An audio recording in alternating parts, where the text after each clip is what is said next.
कांग्रेस के राजीव भवन में ईडी की रेड। चरणदास महंत ने कहा, डराने धमकाने का काम हो रहा है। नेता प्रतिपक्ष ने कहा, फिलहाल और जानकारी नहीं है। नेता प्रतिपक्ष ने कहा, विधानसभा से लौटते समय मामले में जानकारी लेंगे। लोफंदी अवैध शराब से लोगों की मौत के मामले में लाए ध्यान आकर्षण पर नेता प्रतिपक्ष चरणदास महंत ने कहा, 8 लोगों की मौत हुई है। सरकार यह बताने में शर्म आ रही कि मौत शराब पीने से हुई है। जहरीली शराब पीने से हुई है मौत। गांव के सभी लोगों ने यही कहा, शराब पीने से मृत्यु हुई है। सरकार छुपाना चाहती है। शराब क्या गाँव वालों के द्वारा बनाया गया है? गांव के बाहर से लाया था क्या? सरकारी शराब दुकान के खराब शराब लाया गया था? सरकारी जवाब यह है, मछली खाने के बाद लोगों की तबीयत बिगड़ी और लोग मर गए। शराब पीने वालों को रिपोर्ट नहीं है, छिपाने की कोशिश हो रही है। ध्यान आकर्षण पर 4 पेज का जवाब मेरे जीवन में नहीं देखा। स्पष्ट रूप से दर्शाता है, अवैध शराब बेचने वाले लोगों को बचाना चाहती है सरकार। इसका हमने विरोध किया है। अवैध शराब में लिप्त लोगों को बचाना चाहती है सरकार। गृह मंत्री के नैतिक बल नहीं होने वाले बयान पर कहा, एक ही सवाल है, 3 साल को हर बात पर हमारी नैतिक बल है। आज इस कुर्सी में बैठकर जवाब दे रहे हैं। हमारे नैतिक बल के कारण है। नैतिक बल नहीं होता तो जवाब नहीं देते। होने के कारण लोग मरे थे। शर्म की बात यह है, और शर्म अगर कोई गलत शब्द है तो मैं दूसरे शब्दों में बोल देता हूँ। इन्होंने सरकारी जवाब ये आया कि मछली खाने के बाद लोगों की तबीयत बिगड़ी और इतने लोग मर गए। शराब पीने वालों की न तो रिपोर्ट आए अभी तक, बहाना किया जा रहा है, बिसरा जांच के लिए दे दिए हैं, यहाँ जांच के लिए दे दिए हैं। हर तथ्य को छुपाने की कोशिश हो रही है। हम कह रहे हैं बिलासपुर की जगह रायपुर में इलाज हुआ, वो कह रहे हैं नहीं, बिलासपुर के सिम्स में आया और सिम्स वालों ने रायपुर में भेजा। इस तरह 4 पेज का जवाब मैंने अपने जीवन काल के 45 सालों में ध्यानाकर्षण का जवाब 4 पेज का नहीं देखा है। तो ये स्पष्ट रूप से दर्शाता है कि हमारे मंत्री अवैध शराब के धंधों को बचाना चाहते हैं, अवैध धंधे करने वाले उन गुर्गों को बचाना चाहते हैं और अवैध शराब करने वाले उन कोचियों को बचाना चाहते हैं। और पूरा उनका ये 4 पेज का उत्तर इसी बात के लिए था, जिसका हमने विरोध किया है, विरोध करते रहेंगे।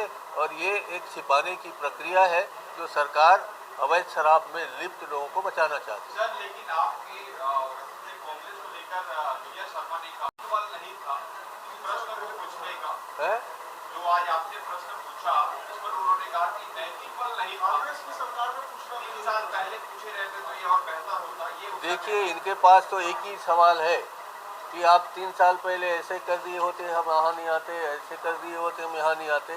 हर बात में हमारा नैतिक बल है और आज तुम जिस कुर्सी में बैठ के जवाब दे रहे हो हमारे बल के कारण दे रहे हो। अगर हमारा बल नहीं होता तुम देते भी नहीं हो जवाब।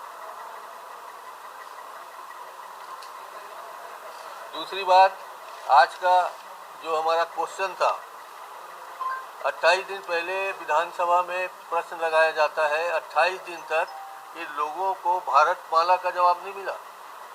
213 करोड़ रुपए एक आदमी का पैसा दूसरे आदमी को दे दिया गया।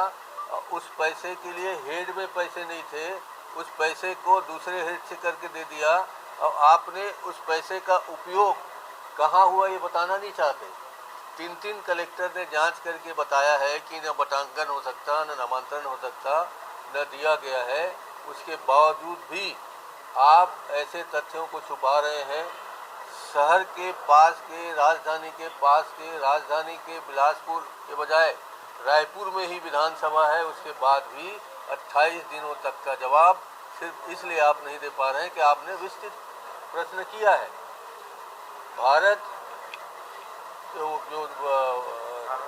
भारतमाला जो सड़क है वो रायपुर जिले में, रायगढ़ जिले में, बिलासपुर जिले में सभी जगह से गुजर रही है। आपने उसमें ऐसे गलत लोगों के नाम शामिल किए हैं। सरकारी ज़मीन में भी आपने मुआवजा प्रकरण निर्धारित किया है। 1 एकड़ ज़मीन को 20 टुकड़ों में, 40 टुकड़ों में बांट करके आपने मुआवजा निर्धारण किया है। हम इसी बात को जानना चाहते हैं कि वो मुआवजा किसको दिया है। हम आप पे आरोप नहीं लगा रहे हैं, आपका पटवारी हो सकता है, तहसीलदार हो सकता है, कलेक्टर हो सकता है। मुआवजा का भुगतान आपने गलत ढंग से किसको दिया है ये बता दें। हमने इसीलिए प्रश्न लगाए। सर ये राजीव भवन में ईडी की टीम पहुंची हुई है, जो है गंगा जल से स्नान किए हैं, सरदार महादेव के नारे लगे जी। नहीं, हम अच्छी तरह से देख रहे हैं उसको। हमने भी जिस दिन मौनी अमावस्या था उस दिन गंगा जल मंगवाए थे, अपने पूरे स्टाफ को भेजा था, 25 लीटर गंगा जल बुलवाए थे और उस गंगा जल को हमने अपने नहाने के बाल्टी में डाल के उससे नहा लिया, तो हमारा पाप तो वहीं धुल गया। इसी तरह से हमारे रिश्तेदार या मित्र सबको भी गंगा जल से नहलवा चुके हैं। तो जैसे हमारा पाप धुल गया गंगा नहाने से, आपका पाप धुल गया गंगा जाने से, तो पापियों का जो जेल में भर्ती है रजिस्टर्ड पापी, उनका पाप अब धुल गया है, तो उनको छोड़ने की व्यवस्था की जाए, ये मेरा मानना है। अब देखिए, इन लोगों के पास ऐसा कुछ कंक्रीट जानकारी या शिकायत के आधार पर लोगों की जांच संस्थित नहीं हो पाया है, जांच पूरी नहीं हो पा रहे हैं और जानबूझ के हमारे लोगों को शक के ऊपर में आप कर रहे हैं।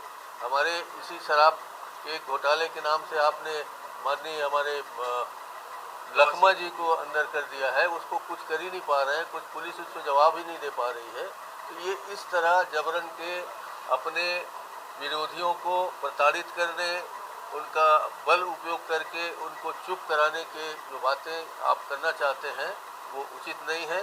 लोकतंत्र में ऐसी बात नहीं होना चाहिए। हम इस पर सरकार की निंदा करते हैं। सर आज सभी सबसे पहले कि आपके नेताओं पे आपके सरकार के अधिकारी देखिए, अभी तो हम देखा नहीं है, हमें पता नहीं है। आपने अभी बता के चौंका दिया है। हम जाते हैं राजीव भवन होते हुए कि किन पर किस तरह के छापे पड़ रहे हैं। जो हो रहा है देख रहे हैं आप, साल भर से छापा ही छापा पड़ रहा है। ईडी के छापे पड़ते हैं, आप उनको जेल में डाल देते हैं, जेल में पड़े रहते हैं वो, और बाद में देवेंद्र यादव की तरह छूट के आ जाते हैं, चाहे आप 3 महीने कर लो चाहे 7 महीने कर लो, मगर आप उसके खिलाफ कुछ साबित ही नहीं कर पा रहे। ये हमारे लिए दुख के विषय है।